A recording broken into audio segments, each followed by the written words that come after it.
Oh, gosh. That was a lot. That was a lot. That was very nerdy. That went a lot nerdier than I thought it would go. It's interesting because people, I think in general, don't realize how much at length they could talk about subjects. Just because you don't really care enough to think about it. Not that you don't think that you could, but I think I had so many more questions lined up, but we were just wrapping up. Yeah. I wanted to get into my second topic that I did want to do was kind of just your growth, spiritual, mental, physical growth over the past since college. Sure. But we just didn't get to it because it was like an hour. Yeah. So did I talk too much? No, that was perfect. Okay. I should have said this before, but I would prefer like a 10%, 90% split because it's not a me thing. It's not a me podcast. It's a guest podcast, right? So I feel bad when it feels like people are just rattling off stuff that they know. So I try to give it a little bit of a you spin on things like, what is your opinion on this, blah, blah, blah. But I'm sure you were just regurgitating a bunch of information. Man, I wish we talked about other stuff than biostatistics, Eric. People are like, too much. Oh, David, the biostatistics guy. Yeah, now they're like, man. And I was like also like thinking about like, oh man, my tone sounds really boring. Really nerdy. Like, I think I'm really gonna put people to sleep. How about this? Do you have time? I was gonna actually have a bonus episode where we talk about any tertiary stuff, secondary stuff, because we're already kind of running out of episodes for the season, or we already ran out. So if you'd be interested, we could talk about interesting stuff. Yeah. No, I'm down. I'm down to talk more. It's just like I was like caught off guard that we were gonna talk about biostatistics for like I don't even talk like that with like my friends. Right. And you were great at it though. Like you went into so in depth. I thought I was getting interviewed, man. Like I was like break out the interview. Wait, what are the interview questions like for biostatistics? I just like so like for when I was hired for Hopkins, I was like it was more behavioral. Okay, yeah. But I'm sure they'd ask you like random statistics. Yeah. But for my current company, they were a little bit more technical. They wanted my writing sample, they wanted my codes, they wanted to see how good I was at my job. So they would ask me questions like, oh, how do you interpret like this result? And there's like a very specific way that statisticians interpret certain things. So if someone doesn't know that, then they're clearly like, so like how do you like what does this odds ratio mean or hazard ratio mean? And it's just like we just have to like explain it exactly how we were taught to explain it. So because in CS a lot of those terms, like we have similar things, but a lot of times we don't use those in our day-to-day, because it's like, why would we need to know this basic term? So if you do you get a study for those, or do you just already like kind of know the basic stuff? I mean, I had to learn it in grad school, and so now I just kind of know second nature. Second nature. That's at this fair. point. But like in the beginning, I was like, I had no idea. Like, and then it's like we have like different ways to transform those values to make it more interpretable and stuff like that. And now I don't really remember too much, but I don't think I need it. Sure. Sounds boring. It's boring, man. Eric, my podcast is gonna be the least views. Wait, no, I think it was actually really interesting though. Like it was very It was very interesting for me. I agree. So if we were to go into a different topic, do you think that line of questioning, kind of your spiritual, mental, physical growth, would be something you could be more personal about? Yeah, I could make it more interesting. Sure. Oh, but how about if besides that, is there anything else in general that you think you would want to talk about? Now that you kind of know like the general flow.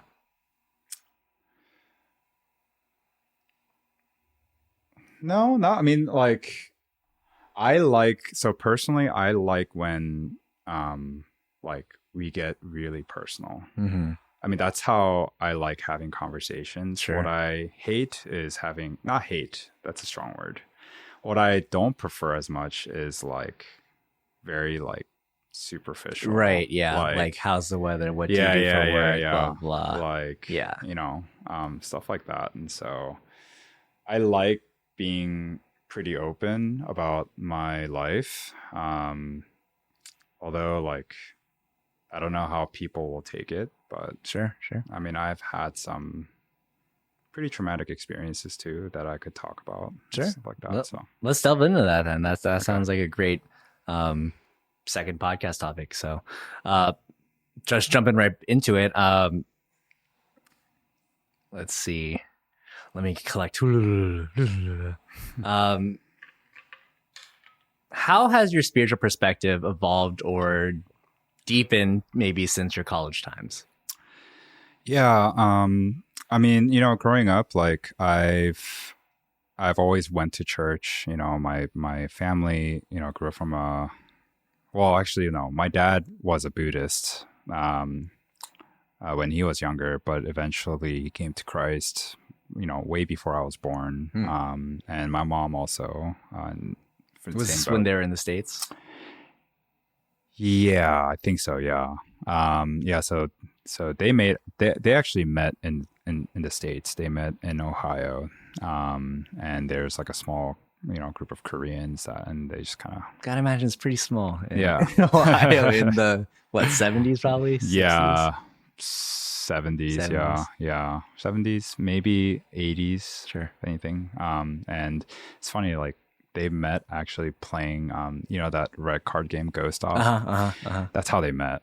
Oh, that's... My mom is cracked. Yeah, I imagine. At that game. I mean, not much to do out in Ohio, right? Besides playing Ghost exactly. Off. Yeah. And no internet, like no nothing. So what do? You just play Ghost Off. But yeah, so I grew up from a Christian background, always went to church, and, everything was pretty, like, I was like, relatively a pretty good like Tushu. Like I was, I tried to listen to my parents the best way I can, and of course, like I've had my fair share of like troubles, but like I really do find that I really do think it's very fortunate for me like that I like was able to like go to church like every Sunday. And I really do thank God for allowing me to see the importance of going to church on Sundays. And so, I think like, I mean, college was like pretty like typical, like, like UVA has like what GCF. Like we also had a group called KCM and we call it Korean Campus Ministry. And like, it was basically a bunch of like Asians who love God and they want to have fun, have fellowship, but also like positively influence each other. And so that's kind of like how my college years went. So like if anything, I never really struggled spiritually during that time. I probably struggled a little bit in grad school just because I was all alone in Michigan. And no one was really holding me accountable. Sure. Like, I didn't have anyone to hold me accountable. Right. And so like, I'll try to go to church every Sunday and I'll try to serve there too. And I think in general, it was okay. I mean, I did have like a couple like phases where I didn't go to church for weeks, but, I like God reminded me to always go to As he church. Always does. And so, yeah. And so I don't think I really, like, fortunately, I never really had a lot of hardships and suffering that made me want to question, like, God's existence or God's intentions. Probably not until, I would say, about 3 years ago. Gotcha. And so... so yeah, like, I think, like, so this is like a personal story, that I was,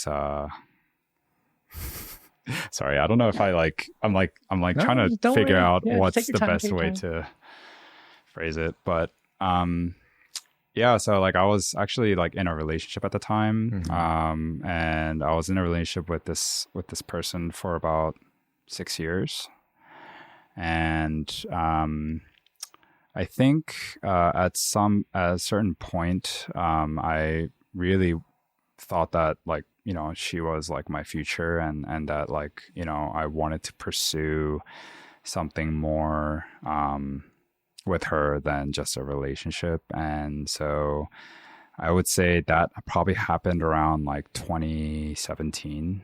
And that's when I started thinking about, how I'm going to plan my future, like where am I going to settle, like how I'm going to save money and stuff like that. And fast forward to 2020 came around, like I wanted to propose. And so I actually proposed to, her at the time, and we were engaged for about 3 months. And then after 3 months, so she was on the other side of the country. She was in California at the time because she was doing her residency. Gotcha. In optometry. And so that was going to be like a year long. And so the plan was for us to kind of like think about like how like our wedding's going to be, and then how we're going to get there, and then who's in charge of what, and stuff like that. And so that's how we were going to tackle our year long of like long distance. But after 3 months, things were just getting really hard. Sure. And I think there was an underlying problem to our relationship. I just think that neither of us really addressed it. And essentially, we went through some counseling. We went through some just time to ourselves to think about, what we want. And essentially, like, we, decided to part ways, and that was really hard. I think especially because during that time of when I decided that I wanted to start a future with this person, and just like basically making my decisions based on that, like what sets, like how can I put myself in best position to like, have a future with her that I want, like, and like when everything kind of crumbled, like I felt like I just completely just like lost myself. Like I lost my purpose. Like I lost like just any sort of motivation to like, keep going. Like I was just constantly just like in mood swings. Like I was laughing at one point, then I'll be crying at another time point. Like it was just like really hard. And like I remember like so many times, like I wanted to like curse at God. Sure. Like I was like, God, like why did you let this happen to me? Like why did you let me go this far for you to make me realize that this wasn't the end? And like, I was just trying to find answers, and I was just getting more and more frustrated that like I was just met with a lot of silence from God. And so like I remember I would just go to church like in the middle of the night, pitch dark. I would just like I had the key to my old church, and so I would just go in whenever I wanted to, and just sit in the sanctuary in complete darkness, and I would just like talk to God. Like I wouldn't necessarily call it a prayer, but I would just like talk to him and just like let him know like what I'm really frustrated by and why I'm so like mad and upset and sad. And I was, I actually even like cursed at him, like, and just like questioned him, and like wanted to like wrestle with him, and through all of those things, like I just kind of, I think that was probably the time when I struggled, like, or my spiritual life, like my spiritual walk with God has been tested the most.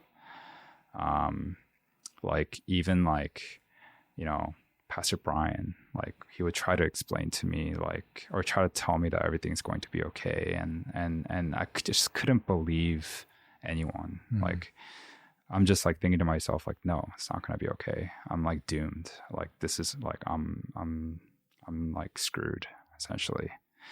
But it took some time, and I had to seek like counseling, and just really like dig deeper into like my issues, and just figure out why things happened the way it did. But um, at a certain point, I had this realization. I remember I was so like I went through like different, people say like there's like 5 different stages of how to like handle grief. Like grief. And I like tapped into all of that, like, and not even in any particular order. And but like I remember like I was like coming home, and I was thinking about this idea that like, why is God so silent? Why won't God like show me or like tell me like what's going on? Like, why wouldn't God just like tell me the answer, so so at the very least I feel a little bit of peace? Like, why can't God just show me like some sort of a closure so that I can like, I don't have to like cry every day. And like, I think like at some point I was listening to like Tim Keller podcast, and he was just talking about like how to handle suffering and pain and stuff like that. And I just had like a random like epiphany that like God was not being silent necessarily. He was actually being patient with me. And that was a huge realization that I had, that, God, who is my father, who is, in control of all things, like, with such high position as somebody who God is, like, you just imagine like I'm just like cursing at him, I'm just like getting upset at him, like I'm just throwing a tantrum, and he could have easily been like, you're done, right. But like the fact that he was just waiting, he wasn't being silent, he was waiting for me to just like, have this realization that, God is still going to work through all of this, and that, he's going to help me realize a lot of different things that I wouldn't have been able to otherwise. That I think like it was probably like 3-4 months in is when I first felt like this like peace for the first time. And it's been like, for those 3-4 months, it was just misery, like for every day and every second, like I like had to figure out a way to just like attach myself to different people. Like, we'll go to my brother's house sometimes, and go to my cousin's house or my friend's house, and we just like cry every day, just being in misery. But yeah, like after that realization, of course I still had my ups and downs, but like, I realized that even those 3-4 months that I was in misery, like I realized at that moment, like I was still seeking God at that time. And that really spoke loud to me, in the sense of like I was still faithful to him, even though I was mad at him. But the fact that I even thought about him, like, made me understand that, like, I obviously still believe that he exists in my life, and so like that was actually just like a really like just a really learning experience that like I felt like I needed to go through. I did like try to like, I tried different things to like work on myself, and try to dissect more into why like I felt this like, like I was like lost, and I'm just like, I felt like I was doomed, and like nothing else matters. I just didn't have a purpose in life. And I think it really came down to just me not valuing myself and trying to find my value and my worth through other people. And I know that's a very common struggle that a lot of people face. And so like, during my time of singlehood, like I really worked hard to really try to find my worth and my value, and trying very hard not to seek other people's validation, and just to be able to validate myself, because, you know, it's not my own works. Like it's you know, like I don't find, you know, my favorite passage in the Bible is just simply like, it's not I who live, but Christ who lives in me. Sure. Like I really felt like that spoke very loudly to me, in that like I don't need to find my worth and my value through other people, and that the only value I need to find is from Christ and his work and what he is, you know, what God is going to do through me, you know, to me and through me. And so I spent a lot of time just like working on that. And the 4 things that I really wanted to work on and set that as my goal is: 1, I wanted to get healthier, like physically. Wanted to, you know, back then I weighed close to like 250. And like, I just loved eating just unhealthy food. How much do you weigh now? I hover now anywhere from like 186 to like 189. Big transformation. Yeah. And so, you know, and I like did that by just like going to the gym, and so that was actually a new discovery that I really enjoy doing, is to go to the gym and actually work out. Like I hated doing that when I was little, and I never found a good motivation to go.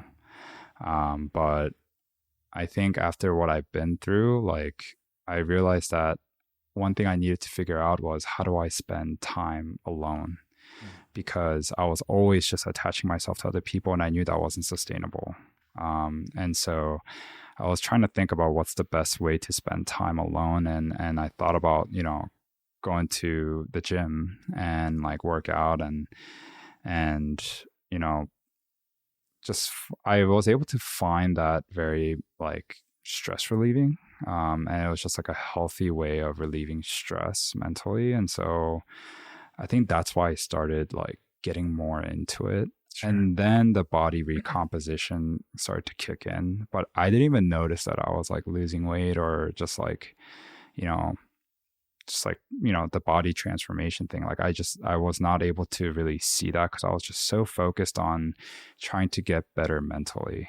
And the reason why is because like I really wanted to be better for the people who were supporting me at the time. Like I knew I was a burden. I knew I was, you know, causing stress in other people's lives, even though I know they'll tell me like, it's okay. It's okay. Or it's not even a stress at all. I don't even know what you're talking about. Like, you know, like, and I obviously really appreciated that. And so one thing I really had to come in terms with was like, I knew that I was a burden, and that's just what it's going to be.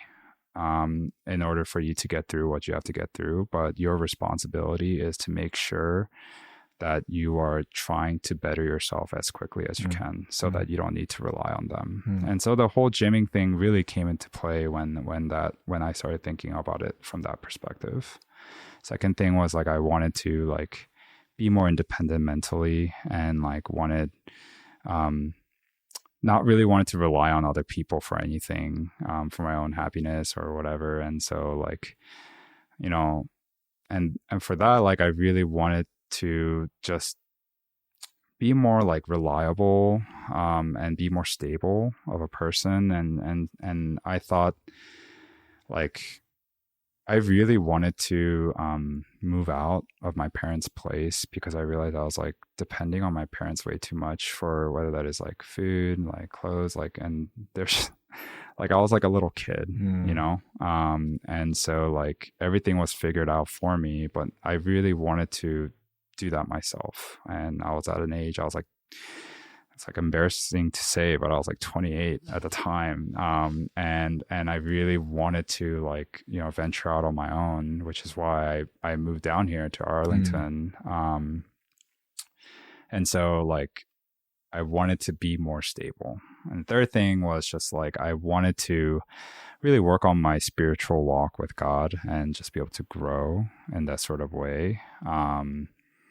And like I knew that like, you know, with all these like hardships, it's going to produce, you know, character and perseverance and all that stuff. And so like I really wanted to grow.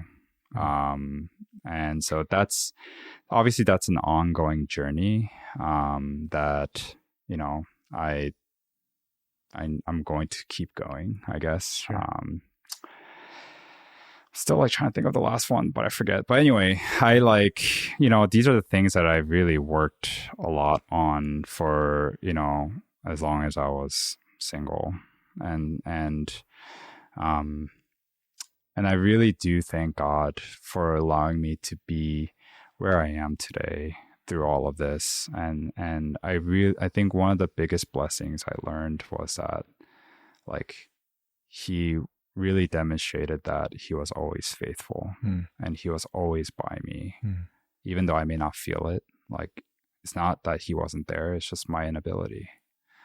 And so, yeah.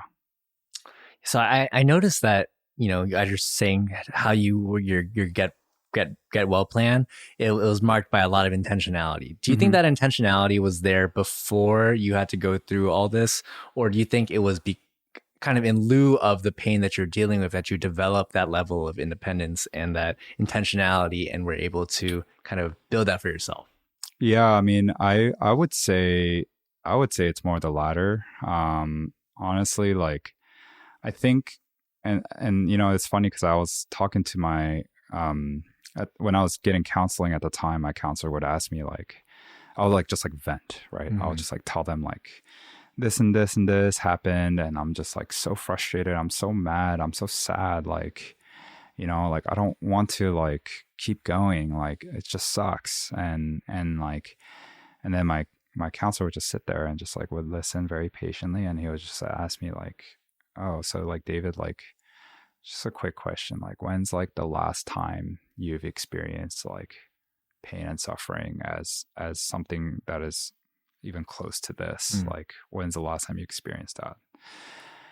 And I just like sat there for like in silence for like 30 seconds. Him and I were just sitting there in silence, and I was just like, okay, to be honest, I don't think I've experienced like this level of pain or suffering before. In fact, I don't think that I suffered all that much throughout my life. And that's obviously that was a huge blessing from God, that I was able to grow up very like relatively peacefully. Sure. You know, so like it helped me understand that like this pain and suffering I'm going through, I'm reacting much stronger because this was my first time like going through something like this to this intensity.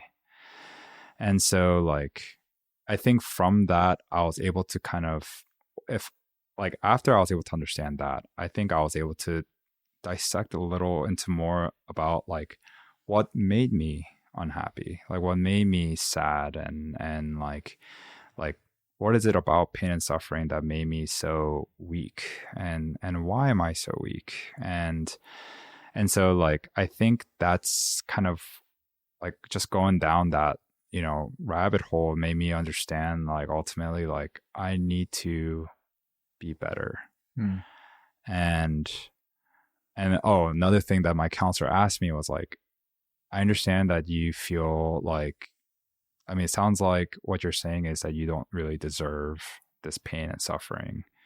But if you were to like ask yourself genuinely, like, and honestly, like, would you say that you were properly equipped to be a husband that you envisioned yourself to be? And I remember I just like took some time to think about it, and I was like, okay, as much as I'm upset, as much as I'm like mad and sad, like I think ultimately I don't think I was ready. I think things were too easy. I think things were just handed to me too easily, like, you know.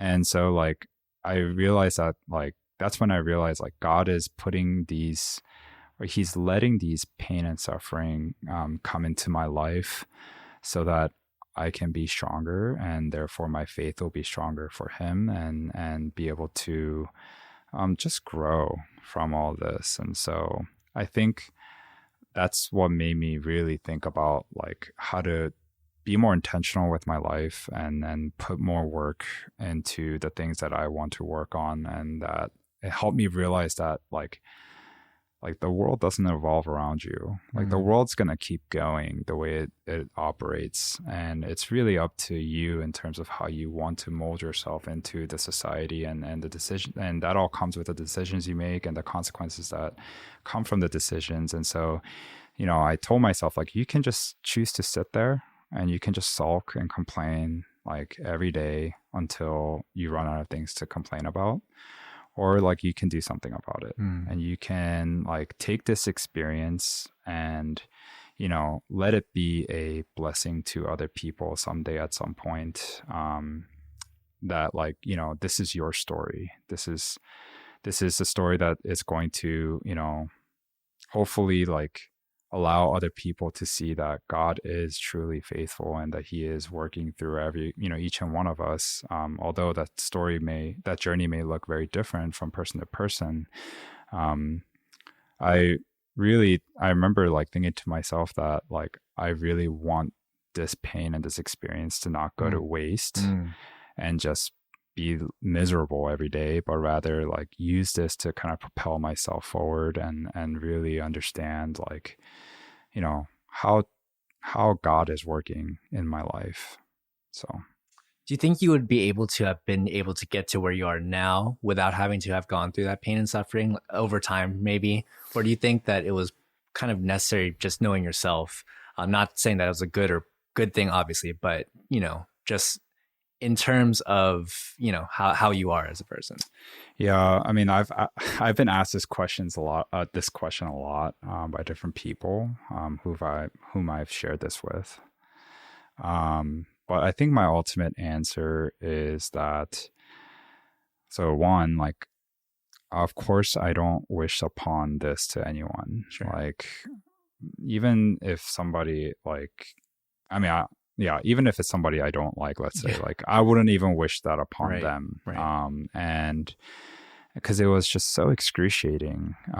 Like, you know, I mean, people deal with heartbreaks all the time.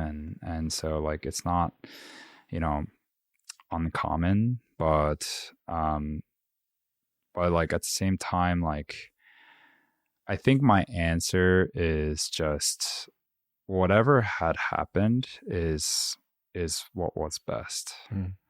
And so like, God let this happen. He let, you know, a broken engagement come into play in my life, in order for me to see the things that I needed to see. And I believe that that is the best. Sure. And like, yeah, we could think about the shoulda, coulda, woulda. Like, right.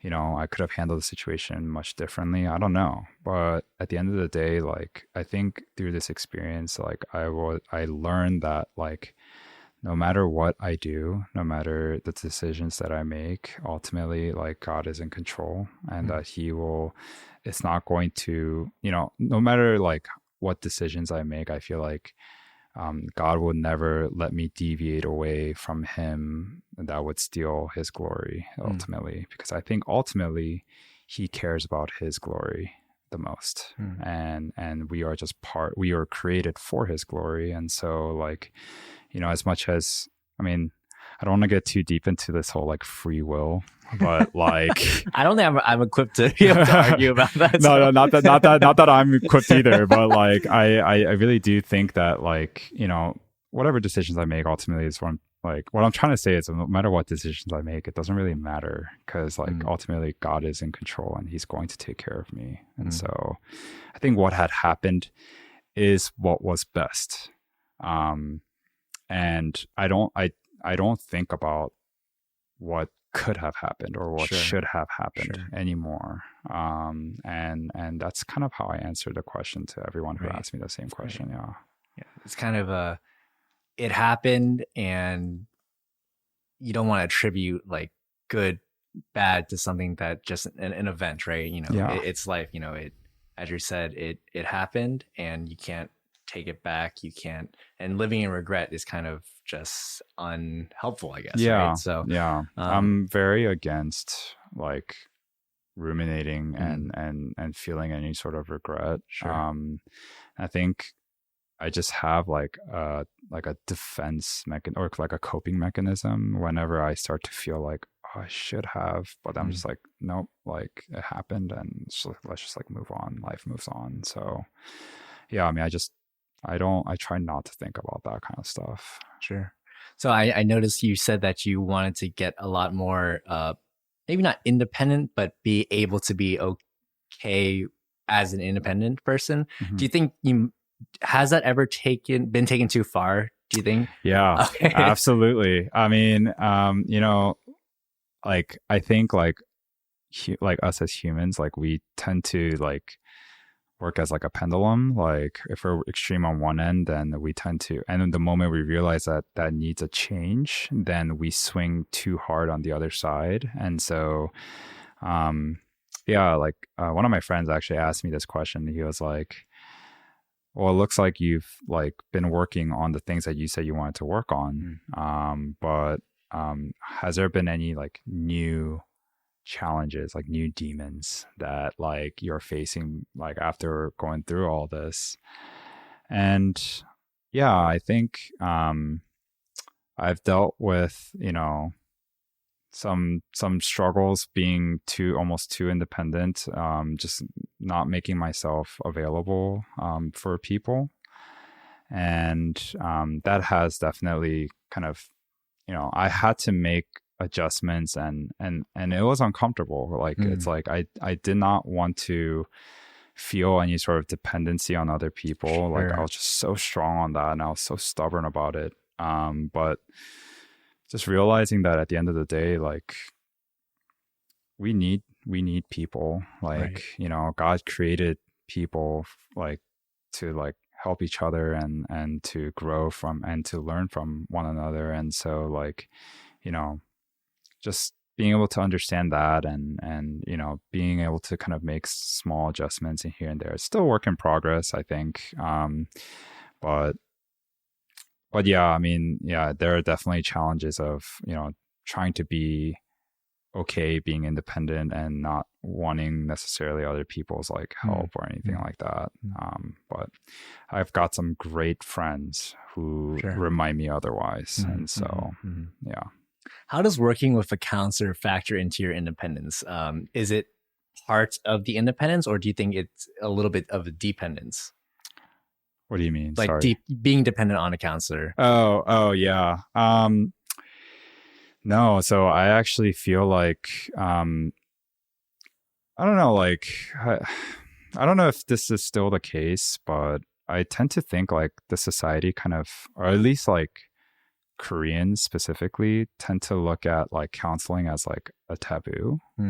Like you're like, like why are you going to like see a counselor? Sure, yeah. Like, like, is everything okay? Like they get like so like scared, and it's like, no, it's just like, I'm just struggling mentally. Like there's nothing like, it's not like, it's pretty common. Like people struggle mentally all the time. Like I feel like everyone struggles. Everyone struggles with some level of anxiety and whatever. And different people have different ways of coping. And I tend to look at it from a perspective of like, well, God created them too. God created those counselors. Like God created them and gave them very specific gifts for them to be able to help others. And like, and so like I did, like at one point I did think about like, oh, I might just like trying to find like more practical steps and not like, looking at it from the biblical perspective or whatever. And I just felt like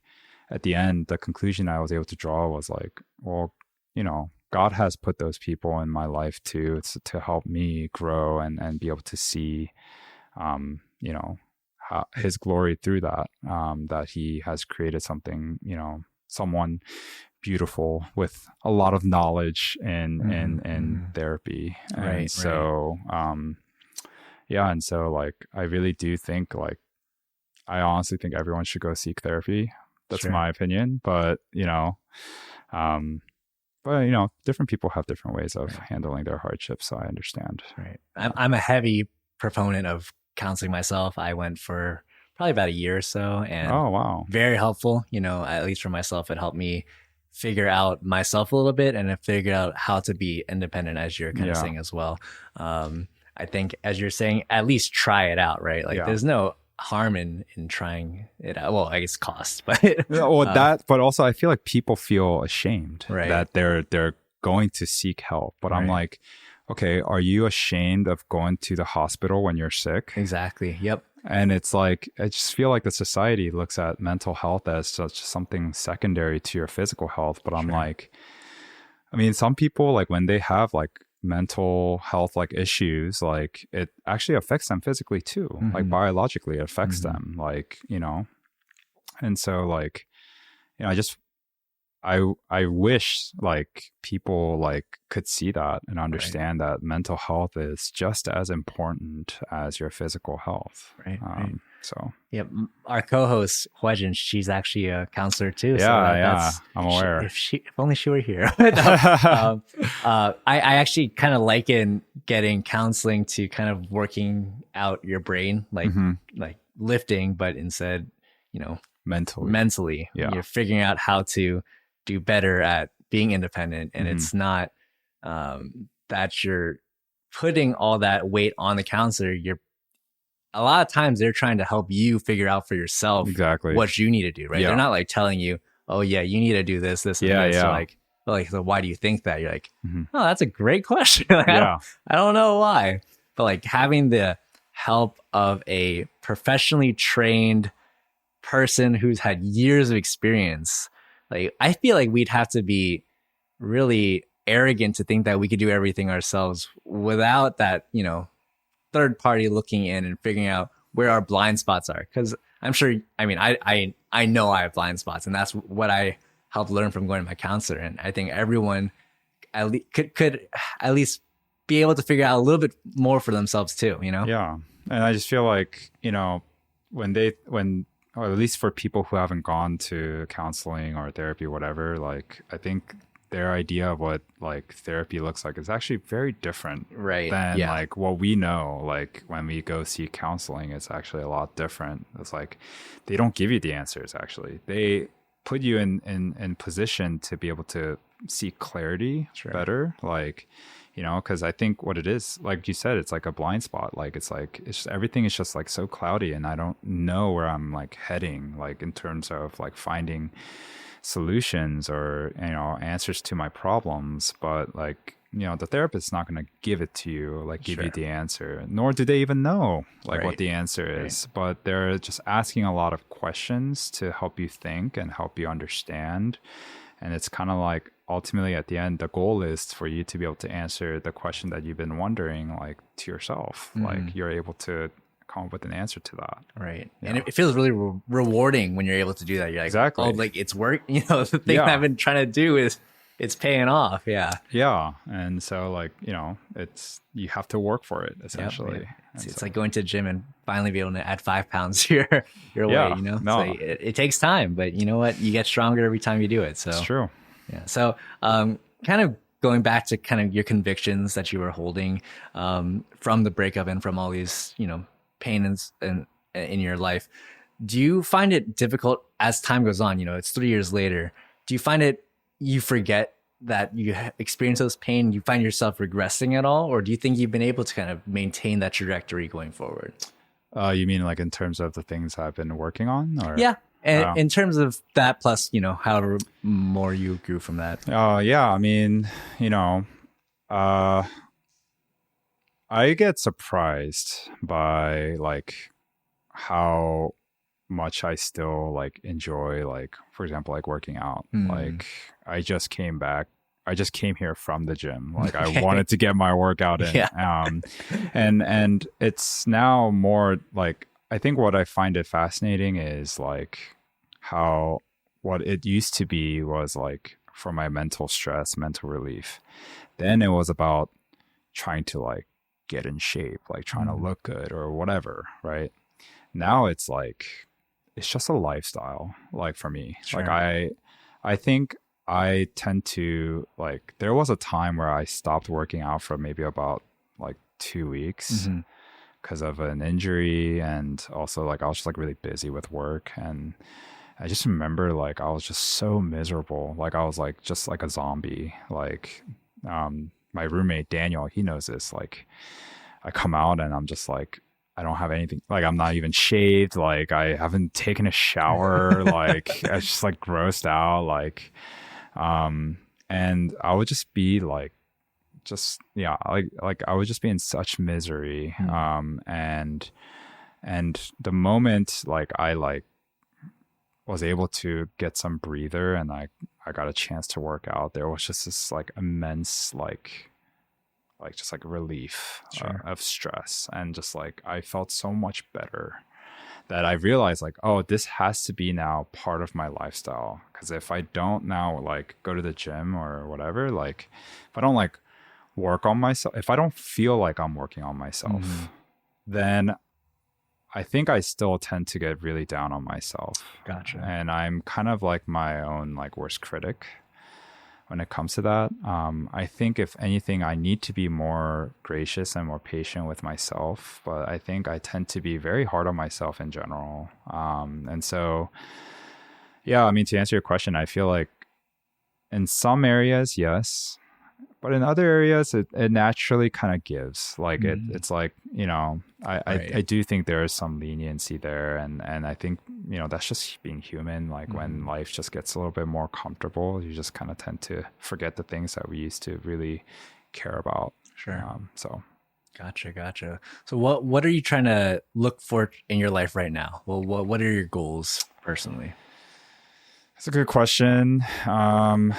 You know, I obviously do think about, you know, marriage and eventually want to get there someday. But I also, I think, but more so, like I really do think that I'm still like a work in progress. Like I'm not completely satisfied with where I want to be. Not that I'll ever be. Sure.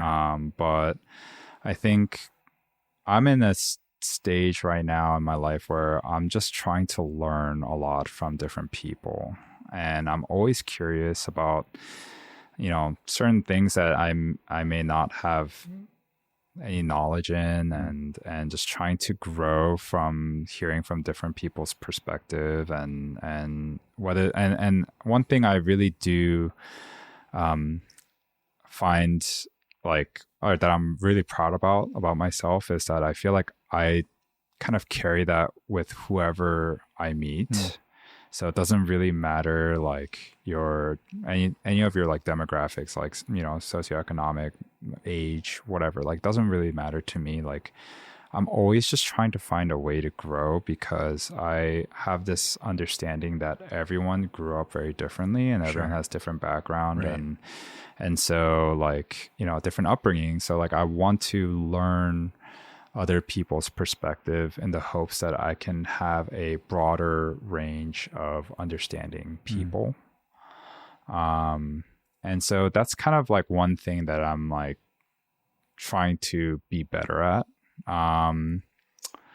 But in terms of like, I don't know, like my current life situation, I think I am thinking about like, you know, eventually I do need to settle down and like, you know, be able to, you know, put myself in a position where I can make enough to be able to support my like for my future family, and saving up and things like that. And so yeah, I always get this like pressure from my family that, you know, like I'm not getting any younger, and yeah, and so like they're just like, you know, they're just looking forward to the day when I decide that I want to get married. But I think right now that's just kind of not been on my sight, at least these days. I just been just kind of tackling day to day, and yeah, just like enjoying. I think that's one thing, is like just I've been so focused on the future so much that like I forget a lot of times to just enjoy where I am now. And I think, I mean, that could also get extreme too, like, and that could also be bad too. But I feel like, you know, that's kind of where I'm at. Sure. I think I'm just trying to just enjoy the stage of life that I'm in right now. And so, yeah. Everything in moderation. Yeah, I know. That's my motto. Like, I always, you know, tell my friends that it's like, you just have to do everything in moderation. I think that's the most difficult thing. Right. I think because moderation comes with just self-control. It means you have to control yourself. Right. And nobody wants to do that. You know, I feel like, especially in society today, where it's a lot of do what you want to do and don't let anyone tell you otherwise. Like, yeah, I mean, you should do the things you want to do, but there's reasons why you shouldn't do everything all the time, you know? Yeah. Even good things, drinking water. You should not drink water all day because you'll die. Yeah. And like, I said this to like, I remember like a long time ago, I was telling everyone like, yeah, like I think that's the hardest thing. And we have to do everything in moderation because anything that we do in extreme is like not good. And someone was like, well, you can be extreme about your love for Jesus. And I was like, oh, okay. Well, I guess that's one and what like the only thing I guess you can be extreme on. But yeah, I mean, I just think it's hard for people to just control themselves, especially if it's like something they're really passionate about, you know? Sure. Yeah. Yeah. It's hard to not do stuff that you enjoy. Yeah. Like, a lot, you know? Yeah. But we're actually getting close to our time again. We've been talking for 2 hours, David. Can you believe that? Oh my gosh, I'm a chatty little boy, aren't I? I had a great time for both parts of our talk. So, really? But they were very different for sure. Yeah, for sure. I know. Yeah, I'm sorry for talking. No, I don't know. It was great. I encourage you to talk more. In fact, if we had infinite time, I would love to continue this conversation. But how about we end with what are some takeaways you would love for people to just be able to take from you and your story and maybe be able to apply for their own life? Let's say apart from counseling, because we already discussed that. Yeah. I guess for me is that ultimately, like, I really think that people really should understand that like we are created to really glorify God first and foremost. And especially as believers, like we need to understand that life does not evolve around us, and it's not about me, it's not about you, like, you know, it's not even about, you know, anyone other than just like God himself. And so like for me it's like I want people to I guess through my story I really would like people to be able to see that like that God is always faithful to us, and he's faithful to us because ultimately that brings him glory at the end. And so I think my takeaway is to really hoping that people are able to see my story as one of the ways where like God was truly glorified through thick and thin, through everything that I've been through. I just think like I just want people to understand that like even in my lowest of lows and the highest of highs, God was always there. And he is always there for you, you know. And even when, especially in the moments when you feel like God is not present, or you don't feel his presence, or you feel like God did you wrong, like those are the times when actually God is actually the closest to you. Sure. And it is actually your inability to see that or feel that, because, you know, we as humans, we just can't help but like get our emotions involved, and it's just like when things just don't go well, it's like I'm not happy and I'm not satisfied. Then it's like, God, you're doing this to me, like, you know, God, I thought you're always gonna do, you know, good things, not bad things. But it's like, no, like there's a reason for everything. Even in the smallest decisions you make, there's a reason. And so I think that's kind of what I would like people to know. Awesome. Well, I think they'll take that away for sure. So I hope so. Yeah. Well, thanks for your time, David. Again, part 2. This will come out eventually, but yeah, thanks everyone for listening. We'll catch you guys next week. All right.